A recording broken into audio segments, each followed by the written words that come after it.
for the topic lab view. Sorry. For the topic lab view, basically lab view is used for hardware implementation, mainly for control purpose. We have to building the block number of the block. Actually, he will tell about all the things. He is the giant in the lab view. So I would like to welcome the Professor Sandra sir. Though he is strong in lab view, so he can explain all the things within how many hours, sir? Within 4 hours. That is that. 2 hours today and next day also 2 hours. Okay. Proceed to Sarta madam for Okay, further proceeding. thank you, sir. Once again, welcome all the faculty members. So this is our day 2, session 2. Our resource person is Professor Subhendu Vikas Santra. So Professor Subhendu Vikas Santra completed his ME degree from Jadavpur University. Now he is pursuing PhD in Jadavpur University. From 2014 to 15, he was working as an electrical engineer in Rail Vikas Nigam Limited. He received recognition for the outstanding work in utility detection in Kolkata Metro Railway project. Now he is working as an assistant professor in School of Electrical Engineering in KIT deemed to be University. He is a member of IEEE. He published number of publication in IEEE Transaction, IET, and number of reputed journal. He received Young Research Award in Electrical Engineering in 2018. His main research interest is in motor drives, resonant DC to DC converter, and closed loop control in power electronics. Now he is working on the smart grid section also. Okay, so now I request Professor Subhendu Vikas Santra to present his area, and over to you, sir. Uh, Thank you, madam. Am I audible, madam? Yes, yes. Actually, there is an internet problem here, so maybe my screen sometimes may freeze. So if you have this type of problem, please inform me. Yes, Okay, sir. now yeah, I'm sharing now the screen.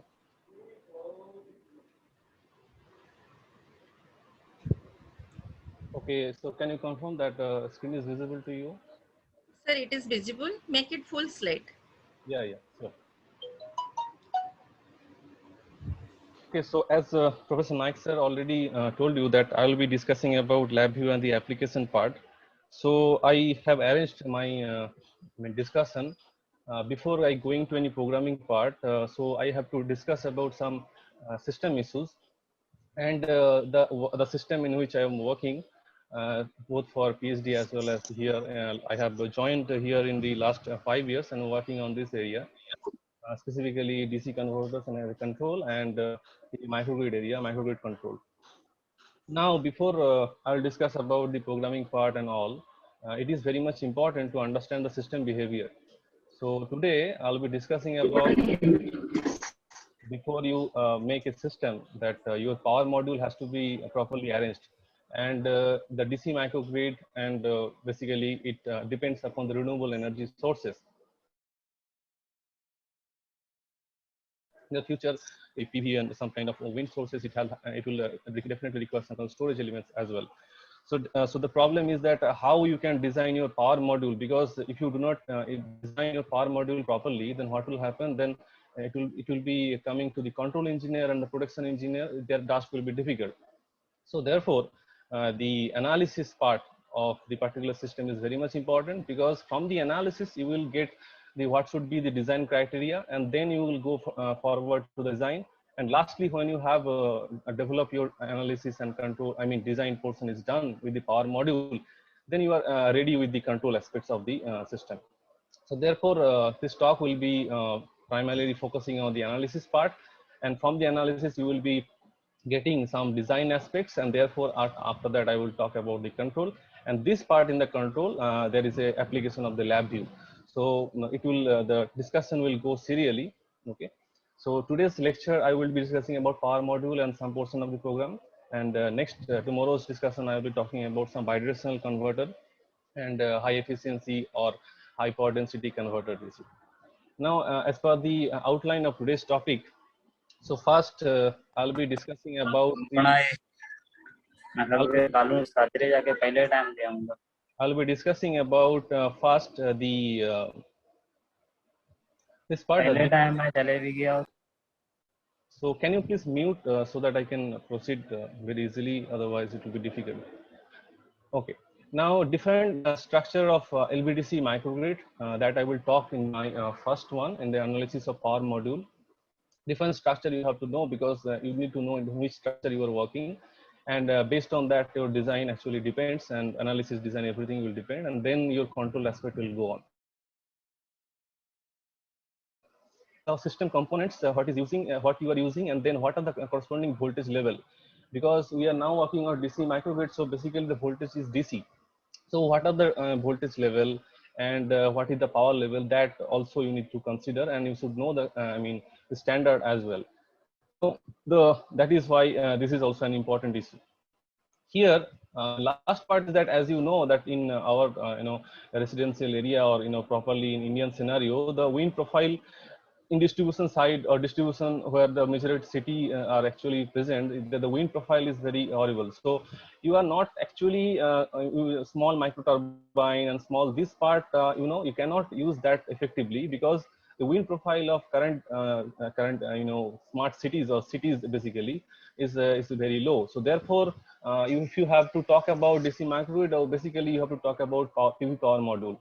So therefore, PV power module will gain much focus because it has an applicability and wide spectrum. Therefore, what should be the structure, and what should be power extraction module, and even with the MPPT and region of operation, that is also an important.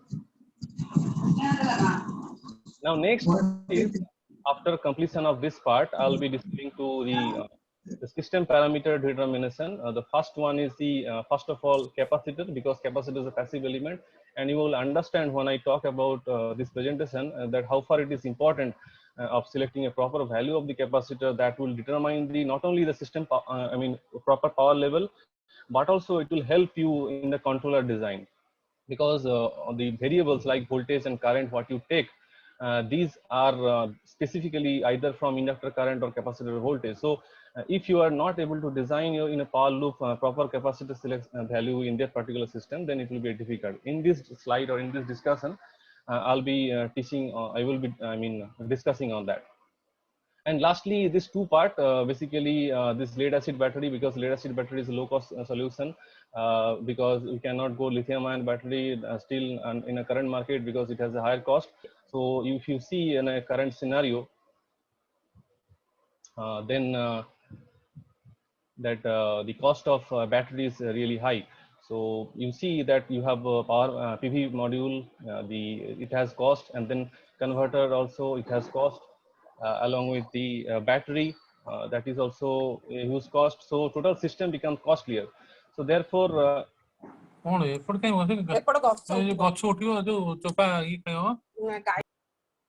I request please mute. Madam, can you please help me in that? Sir, I already mute to all. Yes. Okay. Okay, sir. So, and the last part, why this ultra capacitor support is an essential for the particular system. So, lead acid battery, I'll be talking basically time dependent or time behavior model, and why it is important because of the support. And even though you have lead acid battery support, you need some kind of ultra capacitor support to manage the peak load or certain peak load demand. So these are about the power module. After completion of the power module, once you design your system satisfactorily with having all, and from the analysis you will get the design aspect, and then the design value you can design your other parameters within the system properly, and that will again guide you to design your controller in a good controller. Now, therefore, after you finish this, then you will definitely able to select an inductor and capacitor or other system value like switch selection, then inductor value selection, what is the switching frequency selection, other parameter selection that you can easily do after from the analysis. Then after doing that, you know that LVDC or DC microgrid, what it is not a single string, it has multiple string, means it has one string coming from PV maybe, another string is coming from the energy storage, another string may be coming from the ultra capacitor. So there are a lot of strings to support the total grid. Therefore, it is important that you should have a communication between the individual string so that you can have proper control.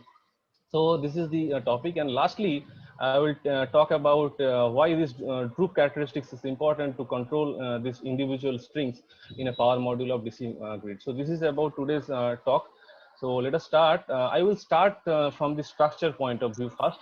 Then you see here I have given one structure. It's a simple unit, single unit structure of a DC microgrid. Okay, and you see that as I already mentioned that there are DER or distributed energy resources which actually dominates the DC grid, because currently we are working on the clean power generation.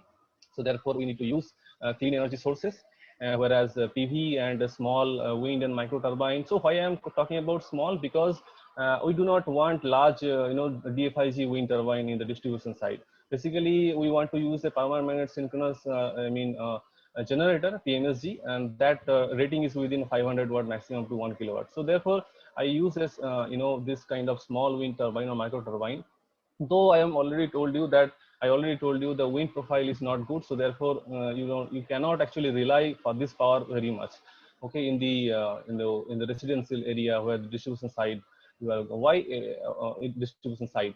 And this DERs not only enhance the system capability, because the consumer also can take part in the power supply, but also it will help the reduction of the loss in the distribution side. So this micro turbine part I will be not talking about, because you cannot rely much on that. So PV array, and then the fuel cell, and fuel cell is also costlier. So here in our department, this source is not there. So I will be not talking on this. So basically I will talk on this PV array, and this PV array is coming here. So therefore after that we must have DC to DC converters, because the PV power will give unregulated supply. So we need a regulated supply. So therefore we need a converter that does this purpose. And not only that, we need to track the maximum power from whatever condition or irradiation it may be, so that you can utilize the system effectively. And if you use a small wind or micro turbine, then you should use an AC to DC, a simple AC to DC converter, a control converter, or maybe AC to DC rectifier, and then you can use a once again DC to DC. So that system you can use here. Even if you are interested in to use a fuel cell, then the DC converter is once again required. So you can see these are the basically distributed energy resources which will supplement, which actually gives the main power to this DC grid.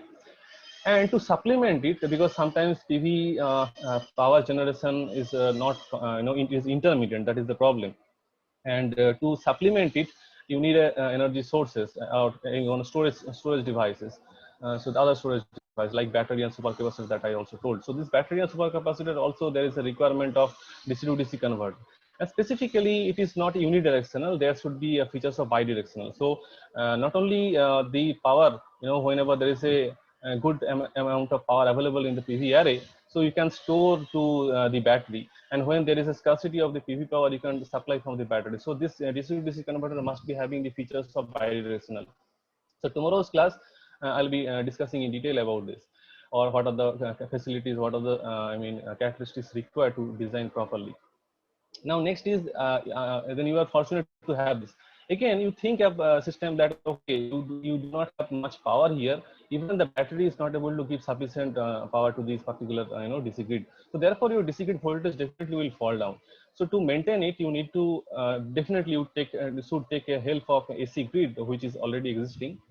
Now, this AC grid, what it will do, it will supplement only. Okay, so whenever there is a scarcity and there is a mismatch of both battery and this PV array, then this AC to DC converter will give the extra power which is required to maintain the DC bus voltage. Okay. However, there are certain problem with this. Whenever you convert AC to DC from the AC grid, so you know that AC grid is in our India it is a 50 hertz supply. So when you rectify it in an output side, you have a 100 hertz ripple. So this 100 hertz ripple will be coming into the DC grid, and it will be create a really problem in the DC grid, because DC grid we want a steady voltage. Okay, but if you have a 100 hertz ripple inside it, so it will create a problem. So therefore, you are to supplement, sometimes we need AC to DC converter, and power is coming out from this AC grid. But the problem is that the 100 hertz ripple will come. So a lot of scientists are working on that, how to get rid of this 100 hertz, and instead of and we can have a flat voltage profile in the DC grid. So this is about the generation side, and then you have a different type of load. So because this DC grid is quite popular, because nowadays we are using a lot of mobile laptop charger and whole household application LED.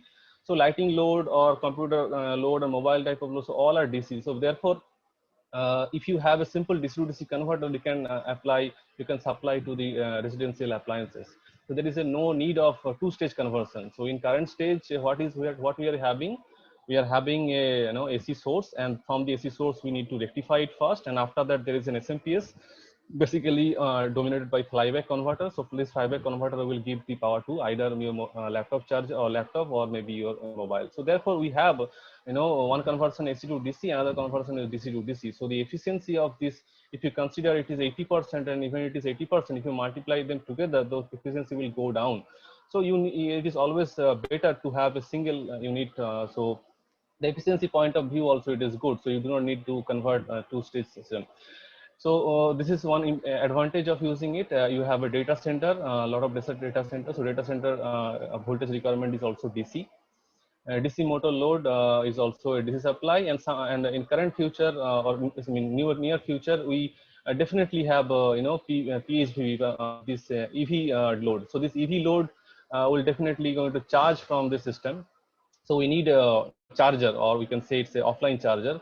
So this offline charger, we need to make a DC using the DC to DC converter. So either it may be a fast charger or normal charger, whatever you say it, but definitely this charger is also required to charge this particular hybrid electric vehicle, or electric vehicle, or fully electric vehicle. And lastly, if you have a AC load, that also is you can take it by if you have the DC and you have to use an inverter, and from the inverter you can supply to the AC load. So this is you see that how many components are associated with the particular system of DC grid. So this system, when you design, you need to know the power module, and what is the amount of power is available, what should be the design criteria, or what, and that should come from the analysis. So therefore, in my topic, I will discuss more on that. This is about single unit. So let us say that, okay, you are having a single unit and it is not sufficient enough. Okay, so what you will have to do? So generally in the literature, if you see, there are a lot of one structure, maybe you can say it's a DC grid 1, and there another structure, there is a DC grid 2, and there is a tie line, if there is an interconnection between this unit 1 and unit 2. Now you can see often they have as it is a DC, so definitely it will be a resistive type of thing. But sometimes you see they are written as a inductance part is also there. So you can argue that from where this inductance part is coming, because we are talking about DC, so frequency is basically 0. So 2 pi f into L, so f is 0. That means inductance or reactance part will be 0. But unfortunately, this value is not 0, because we have a lot of DC to DC converter. And this DC to DC converter, if you see the voltage profile, it is not as steady. So it has this ripple content anyway present, very high frequency ripple content, though it is small, but it is present. Along with, if you talk about this AC to DC converter, here also we have 50 hertz ripple, sorry, 100 hertz ripple. So this ripple along with the high frequency ripple, if you combine them together, then you actually, with respect to the length, you have this distributed inductance. So in DC, microgrid or DC microgrid cluster, there are not only resistance, but also there are inductance involved in the system. Okay.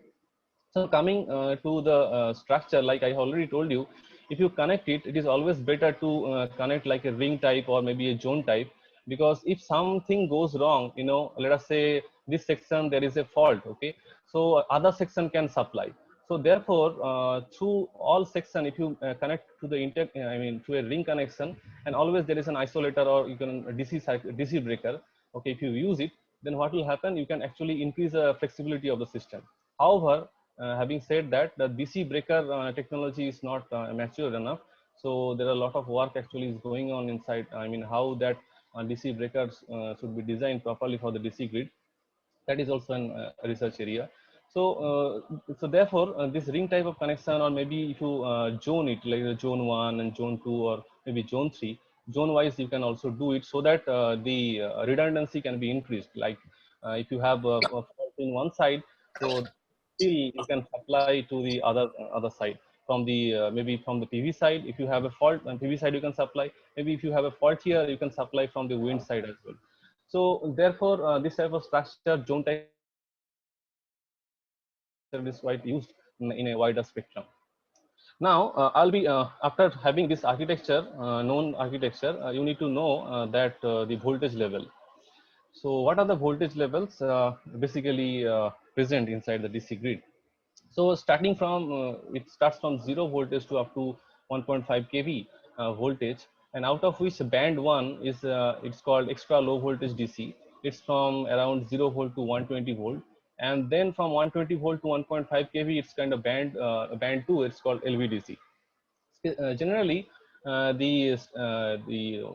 whatever the protection scheme, what about the voltage level, what about the control, so this thing actually standardized for this extra low voltage system or ELVDC, okay, up to 120 voltage you can consider. But above that, there is a need of standardization, because if you see, for an example, the electric vehicle charger, if you see it, what is the standard? So the standard, only you can see power quality standard is present, but about the converter standard, so it is missing, because there is some companies manufacturing different technology, some companies manufacturing different technology. So people are working on different topological variation as well. So there is no standardization for this kind of band from 120 to 1.5 kV based on the company, or it actually changes. However, this from low voltage, then from 0 to 120 volt, it is actually standardized, and this is IEC 60479, the standard.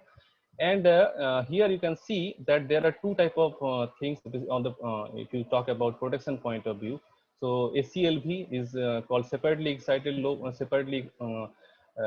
extremely low voltage, and then PLV is a protective low voltage. So basically the difference is that let us say we have a transformer and fly-way converter, and if the fly-way converter here also DC and here also DC, so there is a earthing terminal. So if your chassis is being connected and your supply is isolated, so we say it's a separately low voltage or external low voltage system. So it is called ACLV system. Now, if you have the same system here, okay, and let us say this type of system is there, along with we have a chassis grounded, and this chassis is also connected to the neutral point here. So this type of system is called PLV. So PLV system is good for the protection point of view, okay, and this RCD technology or residual current devices are required to protect the DC system. So I will be not talking on the protection system, because I don't think that I am really, I should talk on that. So RCD devices are not actually commercially available for the DC protection. So therefore, this, and it is also not quite popular. There is a need to improve the system. But as far as system voltage is concerned, so it should start from 12 volt. You can see 0 volt to up to 120, and 120 to 1.5 kV. It's the band 2 voltage. Generally, if a voltage greater than 400 volt is required for EV charging application, and other you can have a DC grid of 48 volt, and other thing is that you can have a voltage of 380 to 350 volt. Why 380 volt? It's approximately around 400. Why it required? Because if you want to convert from a single stage, let us say there is an DC and you want to convert it to a single phase AC, so the voltage level required here is minimum 350 to 380 volt. So either you have a low voltage where you can supply the residential, simple home appliances load, it can be 48 volt, or otherwise if you have to design when you have AC type of load, then you can design or go for the 400 volt, approximately 380 volt DC grid.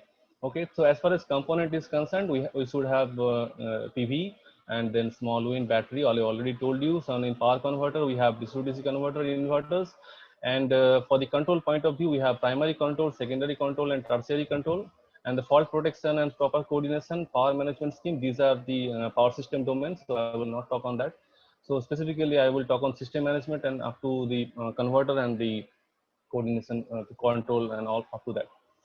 So this is about the power module, or basically voltage level which is being required.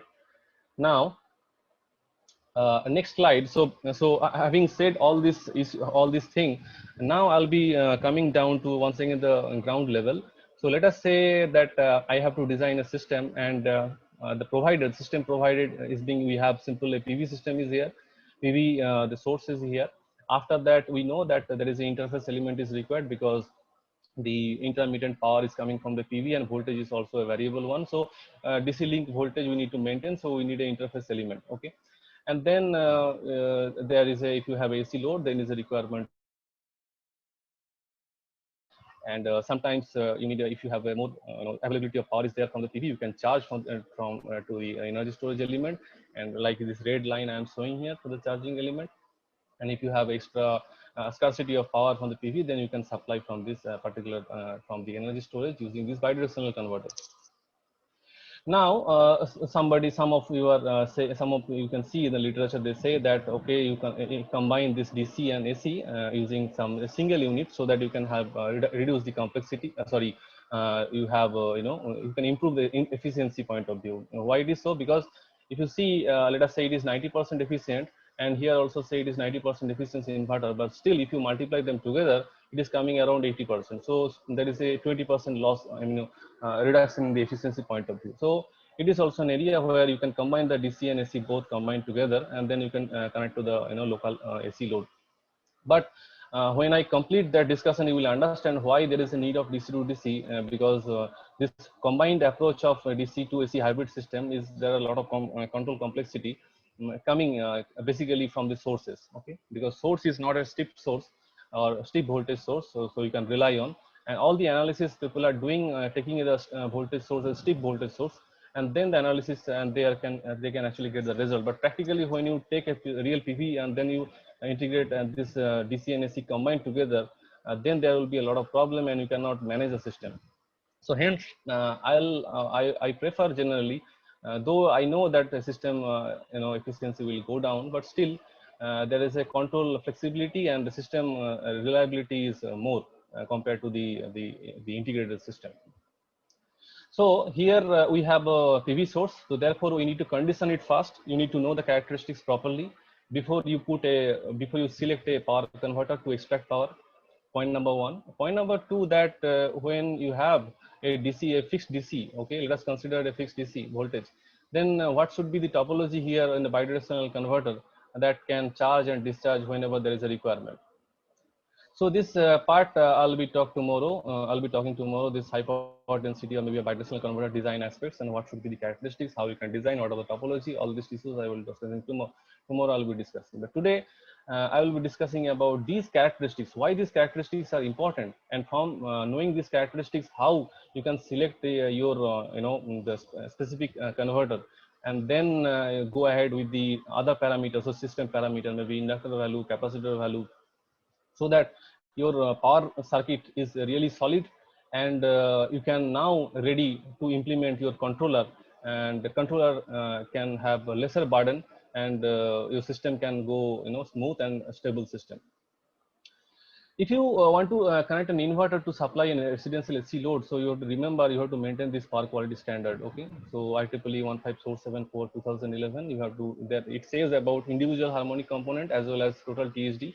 So if you want to use or to supply AC load, then you have to comply. And even you want to connect to the grid, existing grid, to supplement to or to send power to the distribution side or distribution grid, then you also have to comply this IEEE standard. So so now this is I consider it this is to be one string. Okay, so one string means, let us say simple straight line. I have a DC grid.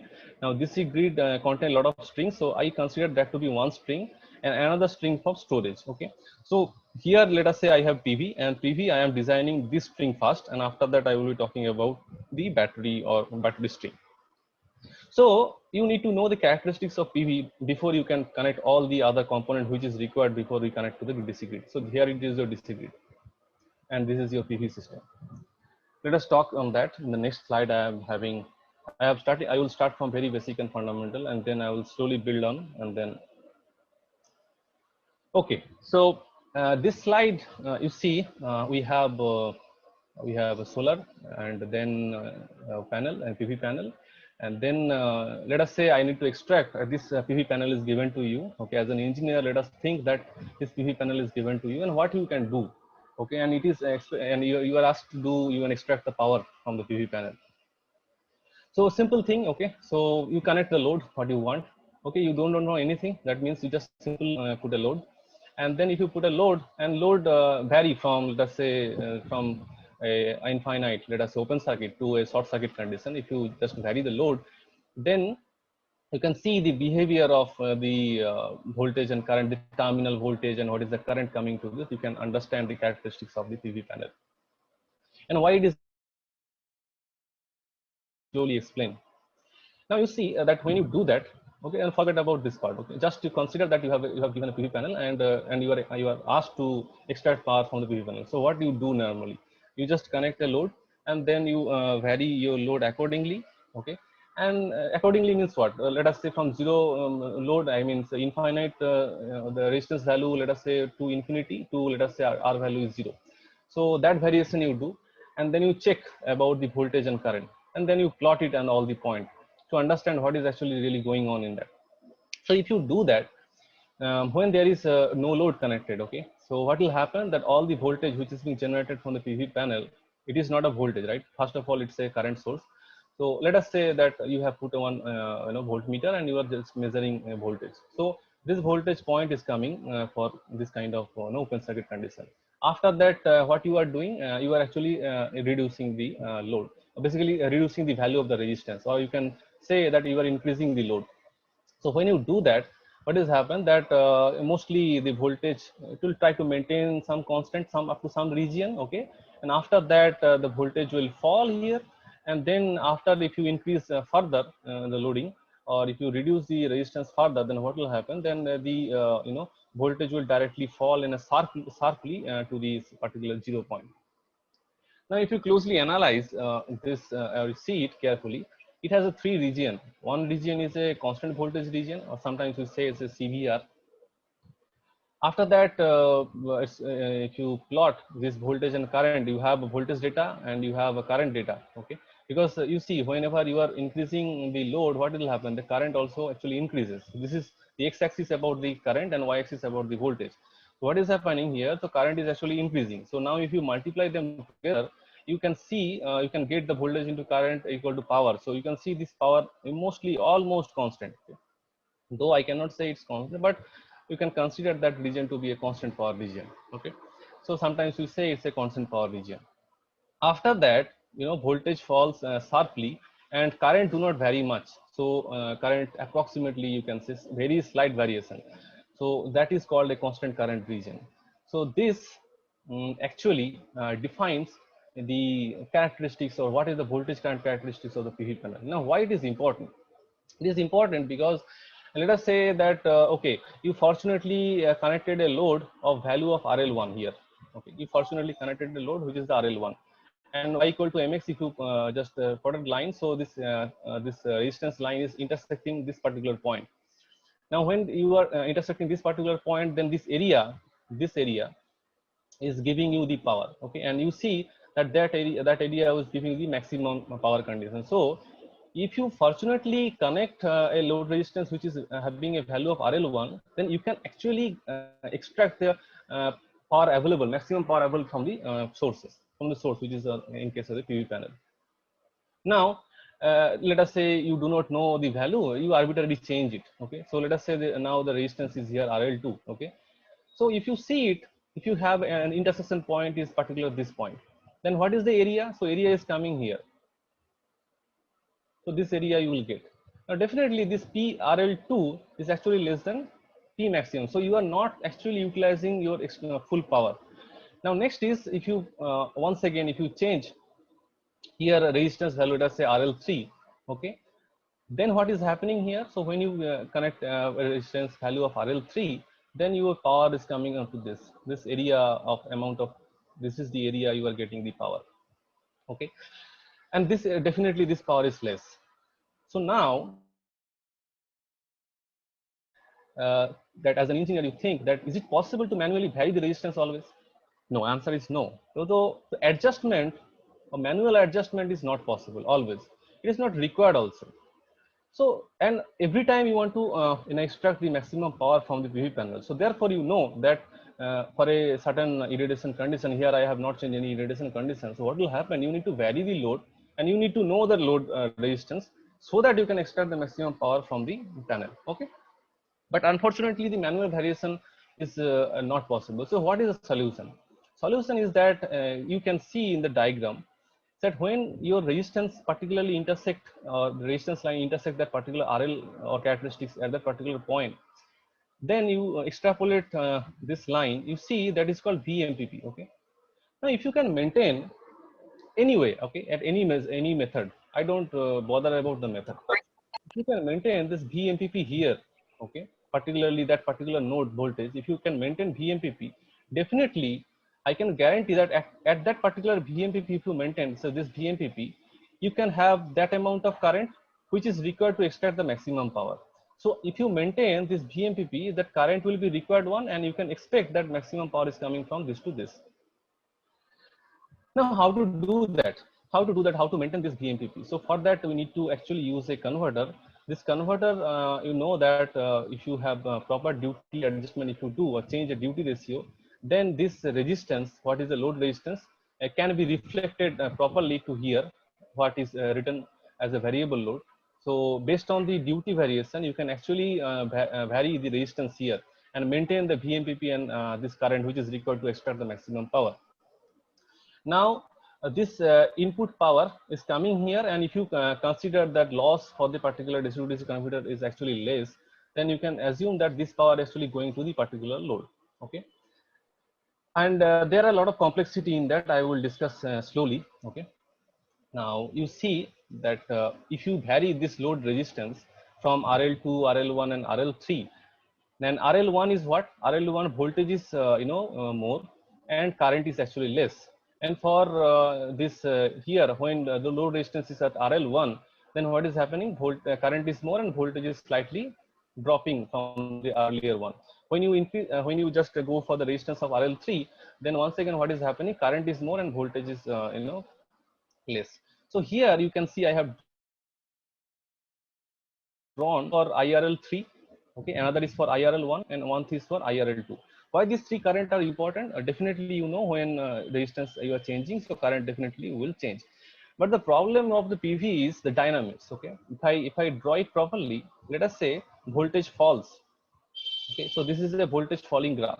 Okay, now the question is whether the current rising, this is your time tau. Let us say tau 1, the voltage falls in that particular time. Okay, now the question is whether current will rise from this point to this point. If you say current will rise during the same time, the answer is no. The current will rise at that particular point, and that time is, let us say, tau 2. Okay, so this time are actually different. So voltage fall and current rise, this timing is actually different. So that will create more complexity in this particular problem in this power extraction philosophy of this PV panel. Okay, I'll be talking slowly one by one. So as far as this slide is concerned, there are three region. One is constant voltage region, one is constant power region, and another is constant current region. And these regions to be selected properly, okay, to maintain to have a maximum power always, and that can be done for manual variation of load is not possible. Therefore, you need to control your duty in such a way that here you maintain a VMPP voltage and the current, the required amount of current. Okay. Now let us go to the next slide, where we do not have any kind of constant irradiation. So now I want to show you the system. We do not have any kind of manual variation of load. We now fortunate that we have a DC-DC converter, and you are happy that you can give that required duty, and so that this voltage can maintain at VMPP, and you are happy that you are extracting the maximum power. Okay. Now under this condition, let us say the irradiation changes. Okay, or irradiation change happens. So how that's how this system affects to the total overall system, or how the I mean this phenomenon will hamper or affect the system. You try to understand it. Now we have different characteristics. Let us say this is for irradiation 1, this is for irradiation 2, and this is for irradiation 3. And I am talking about only reduction in the irradiation. Okay, let us say the irradiation is actually reducing. So under that condition, you have this PV characteristics. Let us say this is your you know that your this DC to DC converter is in maximum power to be drawn from the source side to load side. Now in that condition, you see the graph properly. So you have RL1 here, intersection point. The next graph here, the intersection point is RL2. Okay, and thanks to this converter that you are giving a proper duty. So every time it is maintaining the required MPP. Okay, so this is MPP1, MPP2, and VMPP3. and then you can extract every time the maximum power available. So this is maximum power 1, this area, second area maximum power 2, and third area is maximum power 3 that you are actually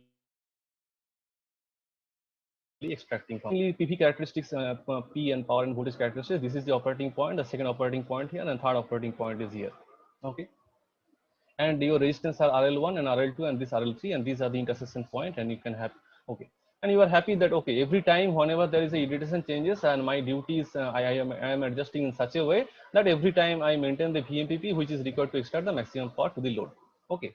Unfortunately, the thing is not like that. Okay. So you are happy that, okay, this thing will happen, and then current also. Okay. So whatever the current also will fall accordingly, and this IL1 is greater than this, and that system will be whatever as per the graphical method, it should be like that. But unfortunately, if you analyze it properly, it is not like that. Okay. So it takes some time. So you need to understand why. Let us say I have an operating point for RL1. Okay. And what is the meaning of RL1? Let us say for an irradiation here, and you need to extrapolate this resistance reflected to this side in such a way that it maintains BMPP. I already told you this. Let us say that this is the resistance here, and the intersection point is A, and it is the maximum power point, and this is the corresponding BMPP, right? So when you do that, let us say when at that point of time irradiation actually changes. So then how the operating point shifts, or how the operating point changes? So initially, when the irradiation changes, the system do not understand actually instantaneously. So what it will do, even though there is a change in the irradiation, it will go in that particular straight line. Okay, because already the voltage, that PV characteristics voltage or power is coming less. So what will happen? This graph you can think of, we have an intersection point. So what will happen, that intersection point will diverge from this point, and then at some point of time it intersects the other irradiation. Let us say this is your irradiation 2, so G2, and this is your G1. Okay, so G1 from to G2, and this is the intersection point. Now let us draw it again here. Let us say this is the another intersection point for another characteristic. So this is another intersection point, but the VMPP or maximum power point lies here. So what will happen? Your operating point coming from A to particularly B point, and then B point to irradiation. So what you understand here, first the system dynamics will take place. After that, your MPPT algorithm, whatever the search algorithm you have fed to the system, okay, that's algorithm what you fit, that will search, and then it will convert from this point B to operating point C. So here the transition happens from A to B first, then B to C. And thanks to the MPPT algorithm, that it actually takes the operating point, the lower operating point, to this your next operating point, which is C. Similarly, in this graph, if you follow, so if you consecutively decrease the radiation, so from A to B, then once again you can consider that, okay, your MPPT algorithm works or search algorithm works, so you can from B to C. And once again, if you reduce it, or maybe radiation changes from, or it reduces, once again it goes to C to D, and then D to E. So these things happen, okay, and it takes time. It is not instantaneous process. So in this graph, it looks like that it changes from PMPP to this point and this point to next point.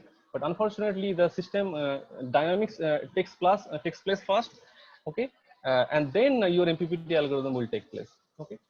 So this is the point that I want to convey, and you see the correspondingly VMPP. So this is first VMPP, this is second VMPP, and this is the third VMPP. And it is not instantaneous process, so it takes some time, and then it reaches to the operating point. Okay. This is for the the irradiation, when irradiation actually reduces. So what will happen that if you actually increase the irradiation, in that case the same thing will happen. Okay. Unlike the graph, you see that let us say you have the initial point maybe here.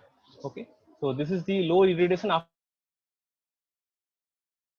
So what will happen? The next intersection point, it will go from the operating point A to B, and then B to this particular point it will go because of the MPPT algorithm. So the movement is like A to B here, okay, and then B to particular operating point it will go. Okay, so these things are why I am talking about this phenomenon, because it has a lot of impact on the dynamics, and from the dynamics, if you understand properly, you can select your proper value, like what are the values required, maybe inductor, capacitor. accurately, so that you can have no problem over algorithm, over if you implement an controller properly. So let's go to the next slide, and this slide is very much important to understand the dynamics here. As I explained the graphical method, now it's time to understand the time domain behavior of the particular system. Let us say the irradiation changes from this point, and then it reduces, and then once again it and the time, and remember, it is not a step change. Okay, irradiation change is not a step change. It's not like that. Okay, it takes some time and then it will steady. Okay, like that. So therefore I have taken this time, and then once again there is a reduction in the irradiation, once again reduction, and then it steadies sometime, and after that it increases. So let us say I want to investigate that this total event, which actually starts from time t1, okay, which actually starts from time t1 and it finishes up to time t5, and in that time what is happening, irradiation first reducing and then irradiation then increasing. So what will happen to the dynamics of the system? Okay, that you need to understand. Let us say you are fortunate that your algorithm is very good and it can give you the proper VMPP point. Okay, and then you try to understand that when your irradiation is constant, you are happy that you are having this VMPP point constant. Then whenever there is a change, okay, whenever there is a change and to irradiation, I already told you that the system voltage you see here, this is your VMPP. After that, definitely VMPP will be less as per the graph. Okay, there's graph. Initially, this is your VMPP point. After that, this is your VMPP, the new VMPP. If it is lesser than this voltage, so what will happen directly? You can say that, okay, so this is your VMPP, so it should reduce and it should go to particular this point. But unfortunately, it is not like that. As I already explained, that if you go back to the previous diagram, you see here, first what is happening, the RL1 characteristics, it comes back to this particular point, and this point, the voltage is far lesser than the corresponding VMPP. So this one is quite less compared to this voltage. And you see, go back to the dynamics here, you see that voltage actually falls, okay, below that VMPP. This is your new VMPP, okay, and this characteristics is dominated by system dynamics. So that's why I have written system dynamics. System dynamic means the resistance value, the inductance value, the capacitance value, what is there inside the PV panel, what are the parameters of the PV panel, that actually governs these characteristics. And after that, after this time, okay, when this time is come, after that, thanks to the MPPT algorithm you have done, that MPPT algorithm once again bring back your voltage to your required new VMPP. So this is, let's say, VMPP new one, okay, or 2. Again, you have a next perturbation of irradiation. So once again the voltage will fall back, and once again MPPT will take back to VMPP to the new point. Okay, so this is about your what will be the, this is about the dynamics of the voltage profile output of the PV panel, and then it reaches to the steady voltage. After that what happens, that you are actually increasing the perturbation of irradiation actually increases. And at that point, let me go back to the characteristics again. You see what happens, initially the irradiation point, this is your VMPP, okay, then what happens, it directly goes to this. So this is corresponding to the slightly higher voltage, and then it goes back to your operating point. So here when irradiation increases, then what will happen, that your system voltage slightly it will go up, and then, and that is actually your system dynamics. So system dynamics, because of that, it will go slightly upper, and once again thanks to the MPPT algorithm, it will come back slowly, and then it will reach to the steady state, which is the new VMPP. And this phenomenon will continue from this to this, and once again it will reduce, and then it will steady. Now you see the profile of voltage, which is actually the output of the PV panel with respect to the changes in the irradiation. And why it is important, because that will guide you to select your capacitor value properly, so that you can have you do not have the fall much. Fall means the system dynamics do not allow you to fall this voltage much, so that the algorithm has to take a lot of burden, and then it will once again take to the new point. So it is difficult. Okay, that's why the system dynamics analysis is important. Along with this is your voltage profile. Now come to the power. Okay, therefore you see that initially you are happy that you are having the maximum power. After that, what is happening? Your irradiation changes. So definitely voltage change and current change. I already told you in the previous slide that power also will change. Okay, so this is your new power. As voltage changes very low value, so power will also definitely change. But you see the timing. Okay, this power variation of power dynamics is not actually same as the voltage dynamics. Okay, why it is so? It is because the difference of voltage and current. I have drawn here the voltage dynamics. So you don't think that the voltage dynamics, it is like this, or this is the time. In the same time, current also reaches to that particular value. Okay, the time already is not constant, or it's not same for both the dynamics. Therefore, and the power is basically multiplication of the voltage and current from these DC source or this PV panel. Therefore, power dynamics, if you see, it will take some extra time, and then it reaches to the new power level, which is let us say VMPP2 here. Same thing here, it goes back, falls back, and then once again steady to in the particular point. Okay, this is about the falling slope of irradiation. When there is a rising slope of the irradiation, similar thing will happen. Not exactly at that particular point. It takes some extra time, and then it will reach to the that required amount of MPP. Again, you have a perturbation, then that will happen. So therefore, what is the conclusion is that the conclusion is if you connect a load. Okay, now this point is very much important. You cannot say to some that please don't change irradiation. So irradiation change will happen. Okay, even you like it, if you do not like it, it will happen. So therefore, your system should be intelligently designed in such a way that it can take whatever disturbances you feed into it. Now you see here what is that from time t1 to time t1 to t5. Okay, under this time, what you actually investigate, what you have seen here, voltage, the main culprit, the voltage is not constant. Okay, and what about the power? Power is also not constant. So therefore, your load, what you are, it has to take variable power at different output voltage level, and very dangerous. This sentence is very dangerous. So you think about an application, let us say your mobile or something. What is saying here? The load has to be capable to take different voltage level and different output power level. You see it is absurd sentence. So it is not possible. It is not even practical. If you connect a PV system, and PV system will give you a variable voltage and variable power, and your load should be capable of taking that, it is very dangerous. So therefore, problem number one is that a variable voltage at a variable power. So what should be the modification you need to do such that you can tackle this?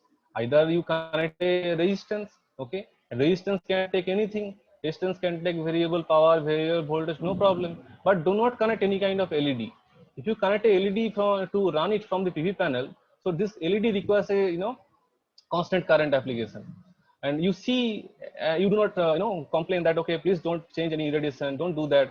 Even you cannot change the load, so don't do that. You cannot say that. So you cannot connect a LED load here as far as the theory is concerned, as far as the voltage and the power profile is concerned. You cannot do that. Okay, therefore we need to investigate what modification needs to be done, and what sort of things we can do to comply this. Okay, now next slide, how to deal with this problem. Okay, fortunately, first I will talk about let us say constant irradiation, then I will talk about the variable irradiation. Even though I talk about the problem of variable irradiation point, even though you have a fortunate that your irradiation is not changing, then also we have problem. Let's see that what are the problem.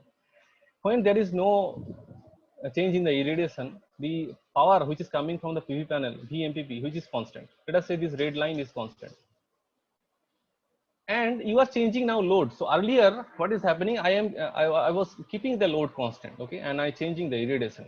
Now what I will do here in this particular slide, try to understand that I am now not going to change the irradiation anymore. Let us say I change the load here, okay? And load change requirement here particularly same. Whatever the load requirement, you are giving the same power, so you are happy at that particular point up to T1. Okay, then coming back to this particular portion, so the load actually reduces.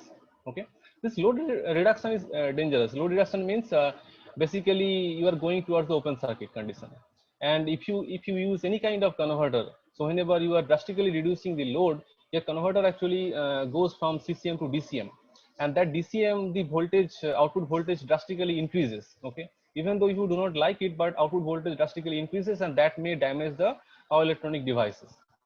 So that is called the light load condition. So this is also an dangerous issue. Now coming back to here, so you are reducing the load, and then once again further step change in the irradiation.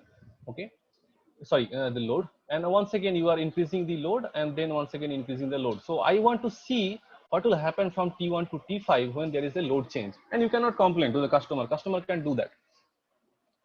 And you have fortunately constant irradiation, so power is coming more. Okay, and what is happening here, the power demand is reducing initially, and after that it is increasing initially. So you know that whenever power availability is there and you are not utilizing it, then what will happen? Extra power. So extra power, this much of extra power, it is sufficient enough to damage your device, your semiconductor device, either it MOSFET or IGBT, whatever you are using, that will exceed the power carrying capability, and definitely they will damage. So I will share my experience when I do that, when actually without knowing, actually I was designing the system, and you will be shocked that I actually burned around 5 to 6 or maybe 10 number of switches. I couldn't configure that why these things actually happening. It is simply because that at that particular point the irradiation was constant, and you are getting more amount of power, and your load is not that what is coming. So extra power, it actually it increases the conduction loss and heat, and then by that huge amount of current surge actually damages the device. So how to tackle this problem? So there is a mismatch in the problem is basically the mismatch of power. So that can be done, or that problem can be solved by a storage device. Okay, by a storage device. So that means whatever the extra power you are having, let us store it. Okay, so if you store it, that means power is now not a circulating one, it is not a lossy component, rather you are storing that power. Or definitely at that condition you can say this extra amount of power you are storing, and rest of the power you are delivering to the load. Okay, and then your system, you are happy with the system, and there is no problem as far as power module is concerned. But you think about the system, think that okay, how much storage you need to feed, okay, or you need to design so that you can tackle this. Not the change, okay, behavior you cannot predict. So therefore when there is a load requirement, what is the load, that is absurd. So the generally what people do there, let us say there is no load, okay, or zero load. That means this amount of area, total amount of square area, that amount of energy you need to store. So your storage size or capacity of the storage size will be more. And as per the background knowledge, when the storage capacity is more, the cost will also more. Now the question is it possible to solve this problem with a lesser capacity of storage? Okay, the answer is yes, that you can do. Okay, and that you can do by operating your PV panel at a flexible power point. Okay, not actually the maximum power point, but a flexible power point. What is the meaning of that? You have a PV graph. Okay, this point is the maximum point, don't operate there. Okay, you operate either a lower point here, or you operate particularly this point. If you do that, you can think this area is less area, and here also this area is less area. Okay, so that means you actually extract lesser amount of power from the PV panel, sacrificing basically. If you do that, then what is happening? Okay, you see that gap you can reduce. Okay, and this area is now less, so you can manage the system with, and even if you see the total square area, it is now less. So therefore you can have a solution of the particular system with a lesser amount of storage. So currently a lot of people are working, and it is very much focused area that how the flexible power point you can operate such that you can have a lesser storage capacity, and you can use your system efficiently. And I already have mentioned that if you reduce your load very below, or let us say you are basically open circuit the system, then what will happen? Then your output voltage will the system the DC-DC converter system will be in DCM, and that DCM will increase the voltage level, output voltage level, and that will damage the power semiconductor devices. So every time there is a problem, okay, either you cannot make open circuit, Okay, you cannot do if you do a sudden variation, that is also not possible, because storage capacity you cannot increase, because it is associated with the cost. So you have to think intelligently that how the controller can help you, or this algorithm, algorithm can help you to reduce the storage capacity or dependency on the storage much. Okay, so this is the this is the main point that associated with the constant irradiation and the load change. Okay, now in the next slide I'll be talking about the load increment. Okay, this is not the decrement. Every time decrement is not true. Sometimes load may increase. Then what will happen? See here. So when the load actually increases, okay, and this is your MPP point.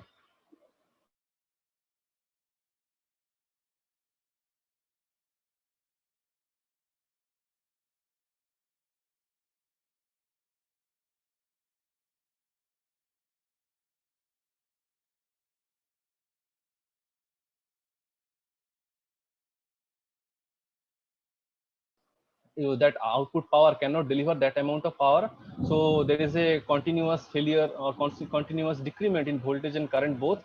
So converter will be unstable, so it will not able to deliver the system.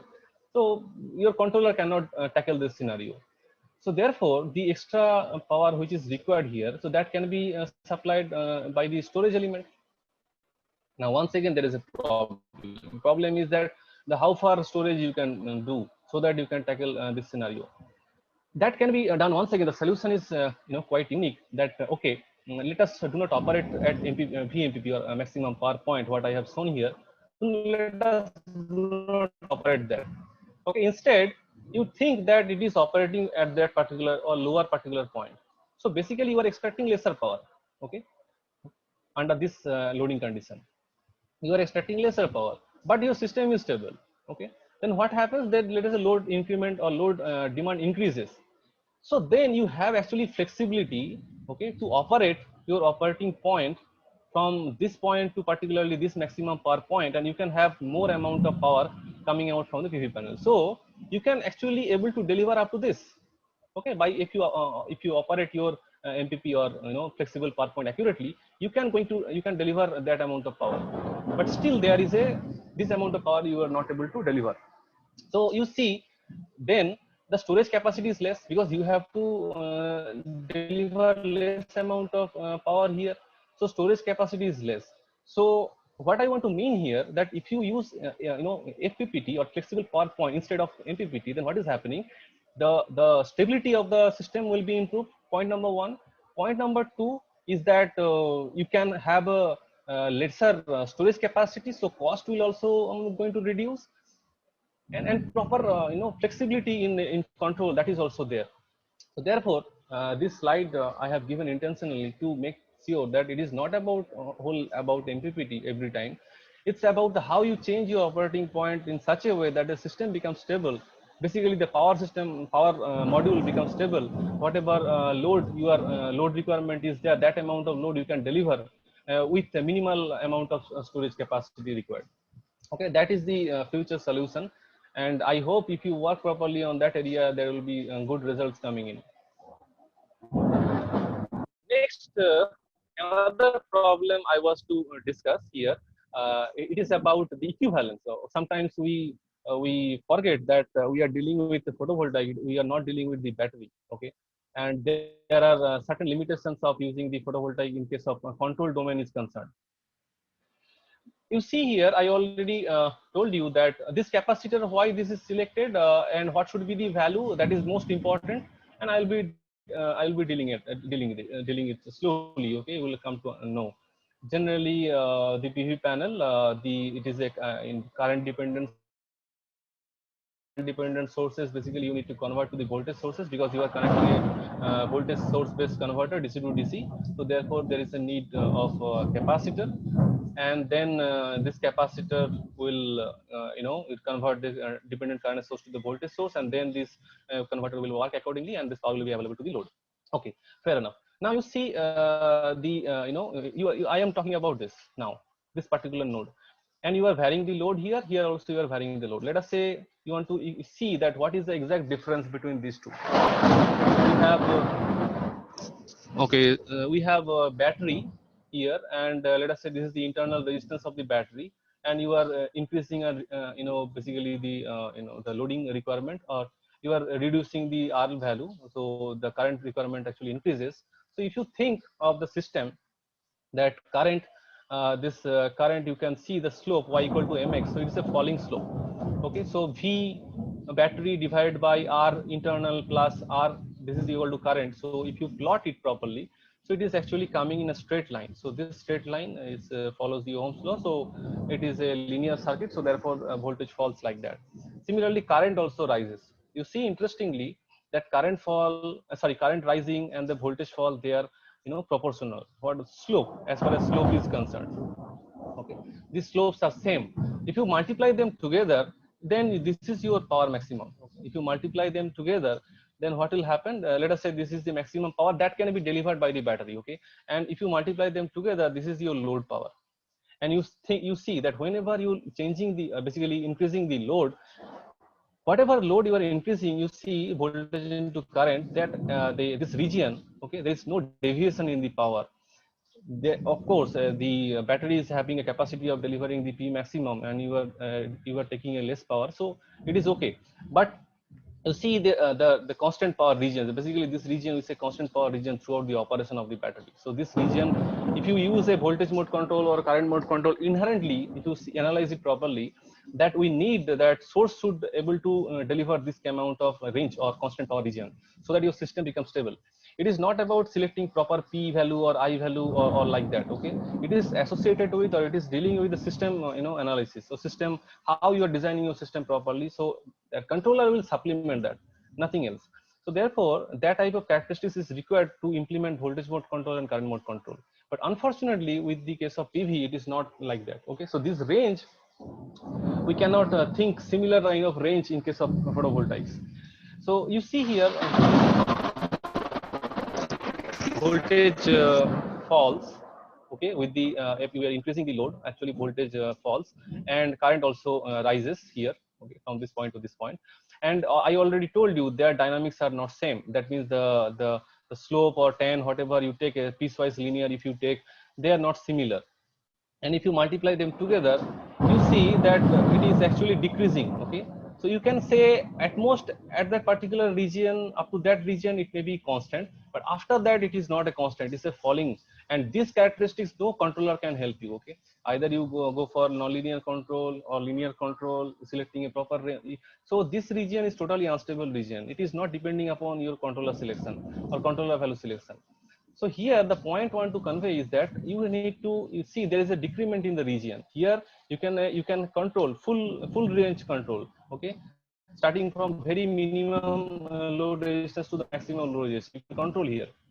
But unfortunately, with the PV, when you are using in a DC grid, basically you are talking about the control, and you are coming out, you are taking power from the PV panel. You see the range actually you are reducing. So your voltage mode control or current mode control, the range is actually restricted. Okay, and this is the unstable region portion.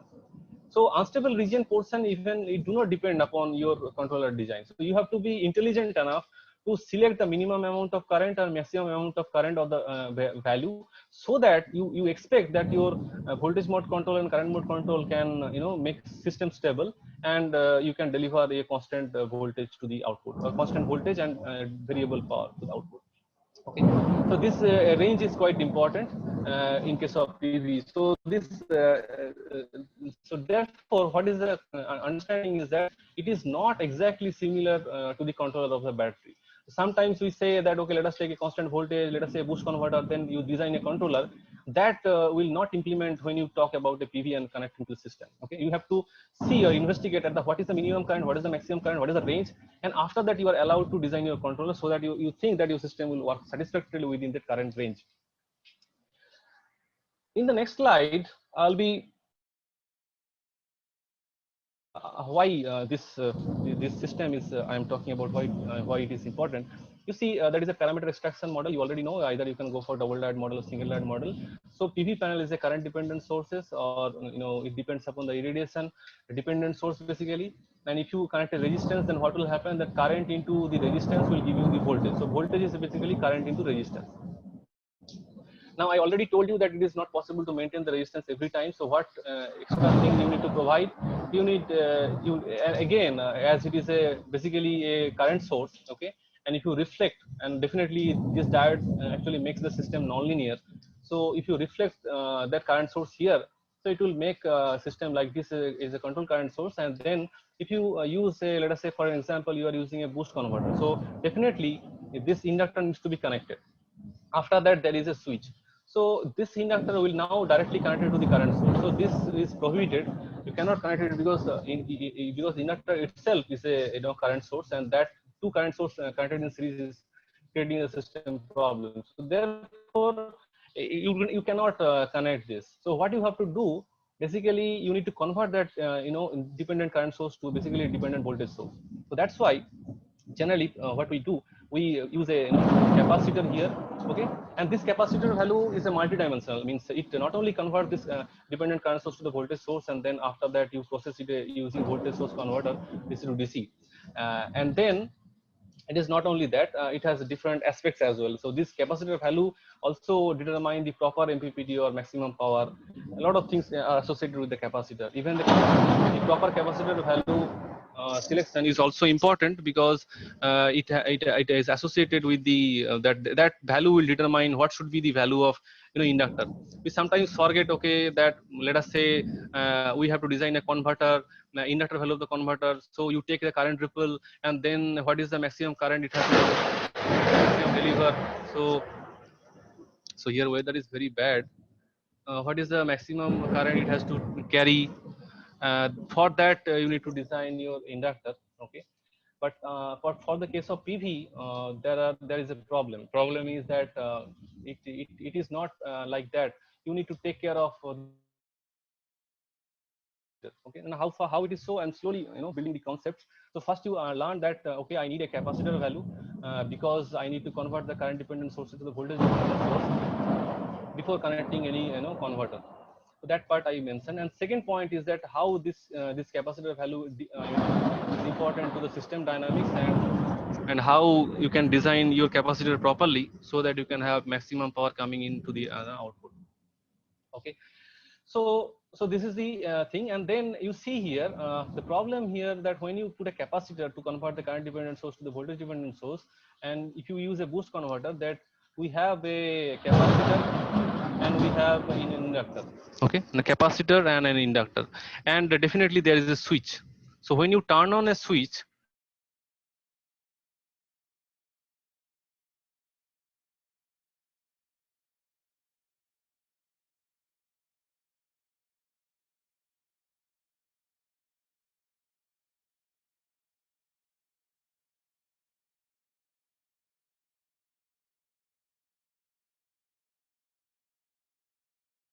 F equal to omega. So that part you can see that 1 by root over L 2 pi LC, that will give you the proper timing here.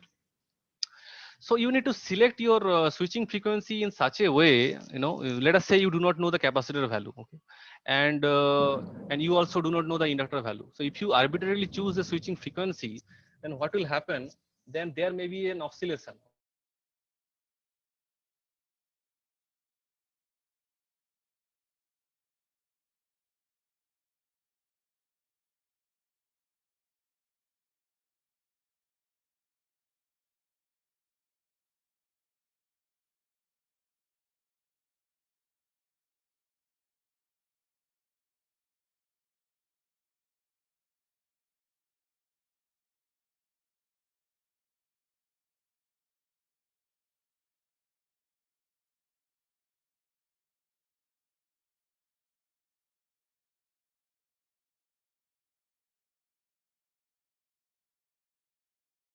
Uh, I think Subhendu sir lost his connection.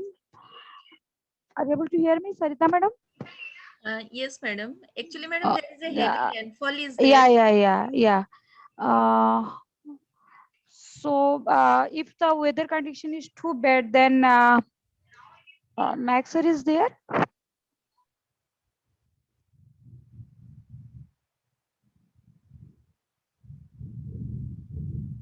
Otherwise, madam, you can tell that whether we will make off now or will be continuing.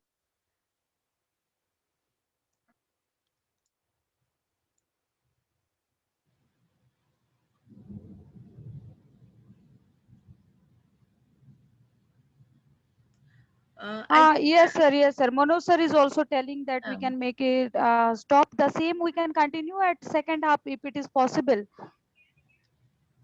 Or, but sir is not here, I think.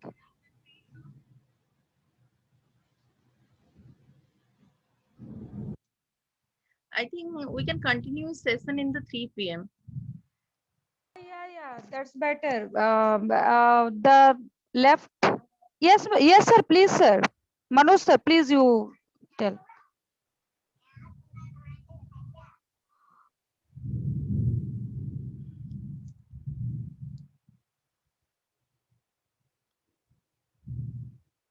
So, Yeah, sir. I think sir can talk, na? Madam, please unmute yes, Manoj sir. sir can talk. Yes.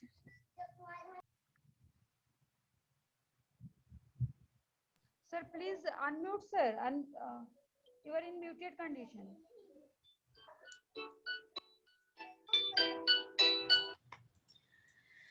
Uh,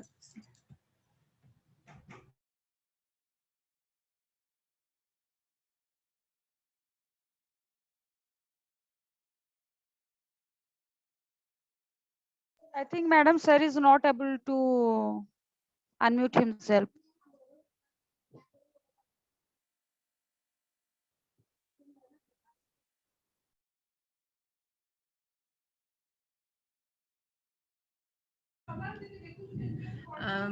so there is a request to all the faculty member due to the heavy rainfall, we shift this session to 3 p.m. I think that is suitable to everybody. So we just shift this session to 3 p.m. madam. Yes. The rest can be presented at 3 p.m. No issue.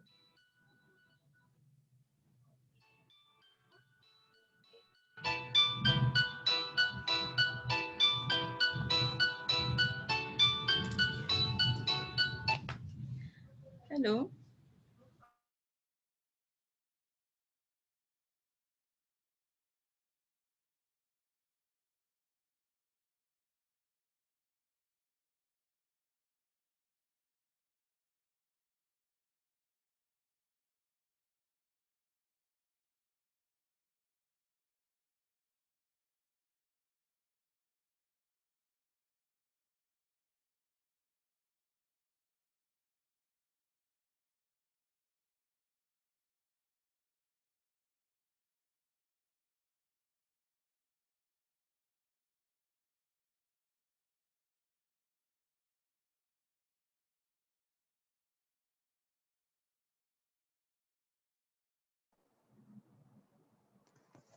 Are Subrat Devdas sir, as you are saying, if we can shifted the session now, everywhere the heavy rain.